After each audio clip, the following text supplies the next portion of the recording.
Donc, salam alaikum, on continue la série d'exercices sur les tableaux en une seule dimension. Donc, un cinquième énoncé, il dit créer un tableau de 20 éléments réels, puis remplir ce tableau par des valeurs aléatoires entre 10 et 50, afficher ce tableau, puis lire une valeur dans une variable réelle x compatible avec le type des éléments du tableau. Enfin, chercher la première occurrence de x, ou bien de la valeur de x, dans le tableau, ou bien dire si x est introuvable. Donc ici, il s'agit d'appliquer un algorithme de recherche d'un élément, ou bien de la première occurrence d'un élément dans un vecteur généralement non trié. Donc on va commencer par la traduction de ces sections, c'est-à-dire la création du tableau, le remplissage, l'affichage et la lecture d'une valeur qui sera saisie par l'utilisateur et qui représente donc l'élément qui sera cherché par suite. Donc déclaration d'un vecteur d'éléments réels, donc un vecteur de 20 éléments, donc qui sera dénommé par exemple T. Parallèlement un compteur de parcours. Voilà, donc remplissage et affichage du vecteur du tableau. Donc initialisation du générateur des chiffres aléatoires, puis un for qui va faire un départ du premier élément jusqu'au dernier élément en vue du remplissage de ce vecteur par des valeurs aléatoires, donc entre 10 et 50, donc on multiplie par 40, on divise par rand max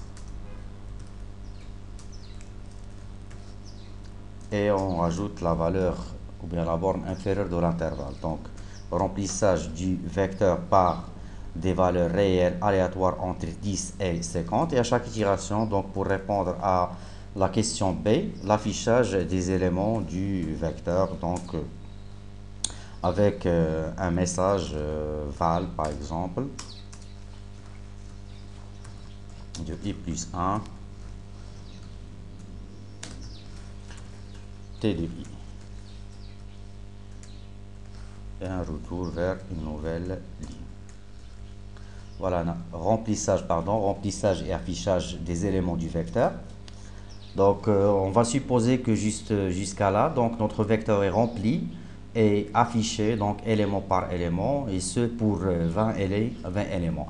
Alors ce qu'on vous demande dans la question C, c'est de permettre à l'utilisateur d'entrer la valeur ou bien une valeur réelle qui sera cherchée par suite au niveau de notre vecteur. Alors pour ce fait, on va déclarer une variable réelle x, voilà,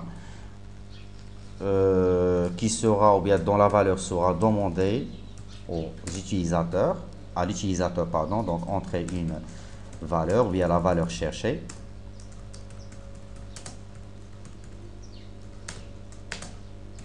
Un cin pour la récupération de cette valeur. Donc jusqu'à maintenant, on suppose que l'utilisateur, ou plutôt qu'on a rempli de manière aléatoire notre vecteur par 20 valeurs aléatoires, et qu'on a permis à l'utilisateur d'entrer la valeur de l'élément qu'il souhaite chercher. Alors ce qu'on vous demande, c'est de réaliser un petit programme permettant la recherche de la première occurrence de l'élément saisi par l'utilisateur, ou bien de l'élément dont l'utilisateur a saisi la valeur dans une variable x, la recherche de cet élément dans le tableau, ou bien de dire si l'élément saisi par l'utilisateur est introuvable. Alors je vais vous présenter l'algorithme de recherche d'un élément dans un vecteur non trié dans le cadre d'un scénario donc préparé sous Excel. Donc on suppose que le vecteur T rempli par des valeurs aléatoires comprises dans l'intervalle 10 et 50 est le suivant. Donc rempli par 20 valeurs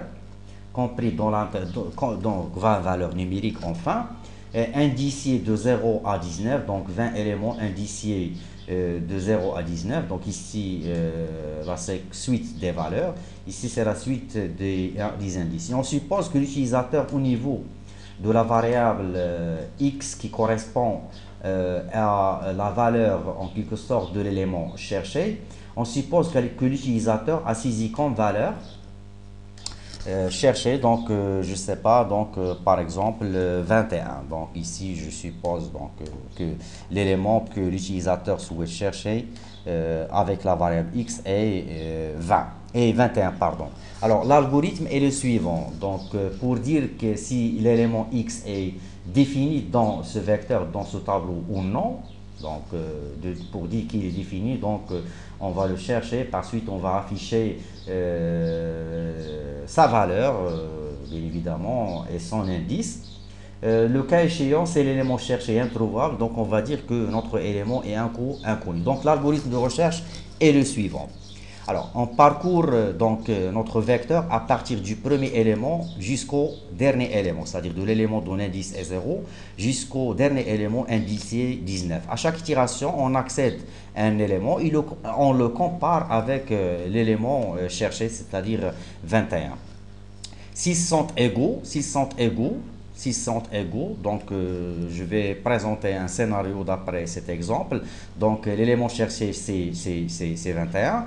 Donc parcours du vecteur du premier élément jusqu'au dernier. On accède au premier élément dont la valeur est 38. 38 est différente de 21. Donc on passe à l'élément suivant. Donc avec des tests de comparaison entre l'élément courant et le x cherché. On accède au second élément. Donc comparaison avec 21, ils sont différents. Je passe au troisième élément, ils sont différents. Je passe au quatrième élément. Le quatrième élément dont l'indice est 3, c'est 21. 21 est égal à la valeur de x qui est 21 elle-même.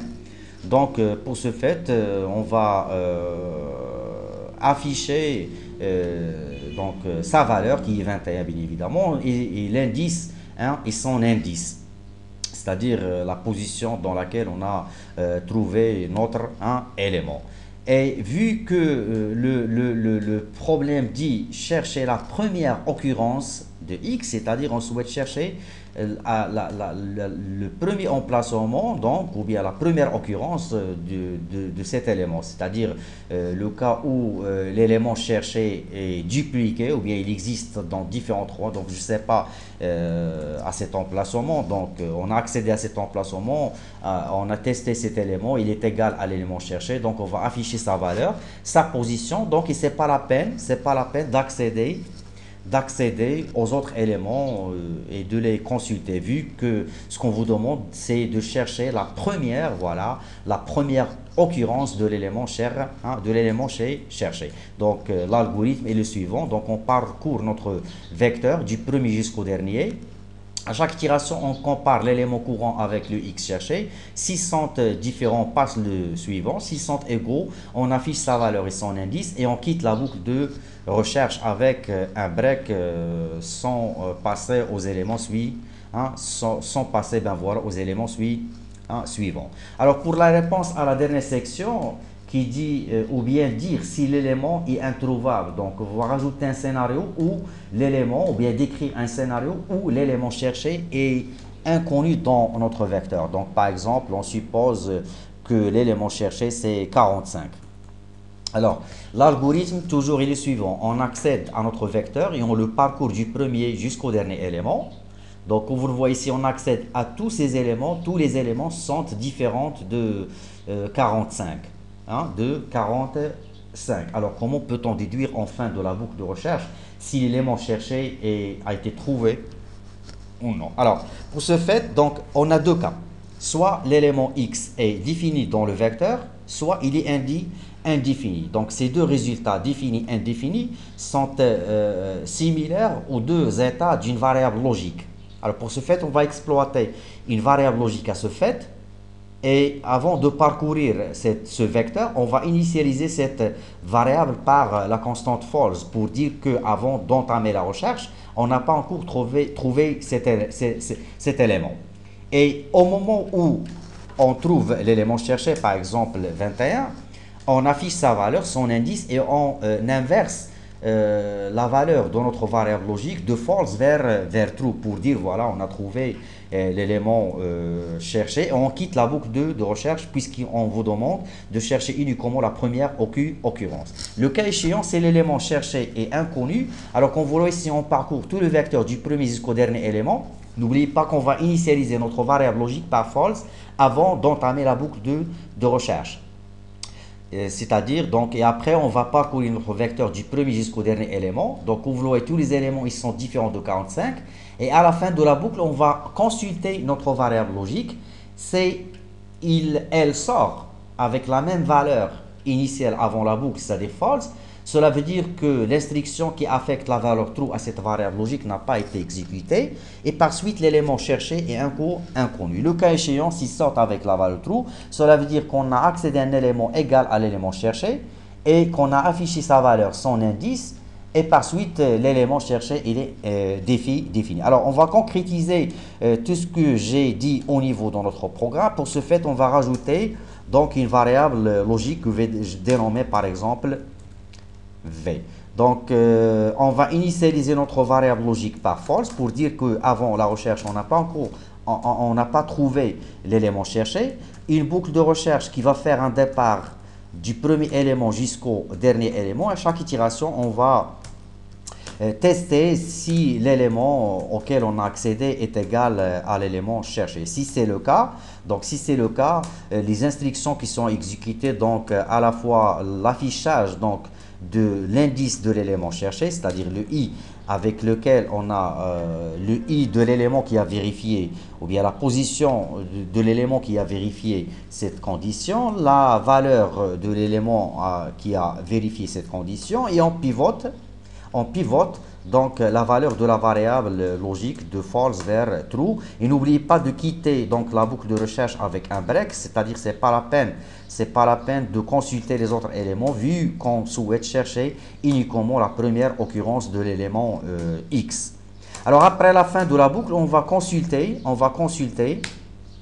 notre variable logique. Donc, si elle est égale à la même valeur avec laquelle elle a été initialisée, cela veut dire que l'élément cherché est inconnu. Voilà, et un retour vers une nouvelle ligne. Donc, je récap. Le V sera initialisé par false. Il sera affecté par true dans un seul cas où l'élément auquel on a accédé est égal à l'élément cherché. Le cas échéant, donc la variable V va sortir avec la même valeur initiale, c'est-à-dire false, et dans ce cas, on va dire que l'élément cherché est introuvable. Donc ça, c'est l'exercice 5. Je compile. Donc j'exécute un test avec deux scénarios. Donc on suppose que l'élément cherché, c'est 44. Donc, sa première occurrence est trouvée dans la troisième position, c'est-à-dire au quatrième élément, et sa valeur est 44. Un scénario avec un élément inconnu ou bien indéfini dans le vecteur, donc je ne sais pas, 47. Donc, le cas échéant, l'élément est inconnu. Donc, ça, c'est un algorithme qui décrit la recherche de la première occurrence d'un élément au niveau d'un vecteur non trié.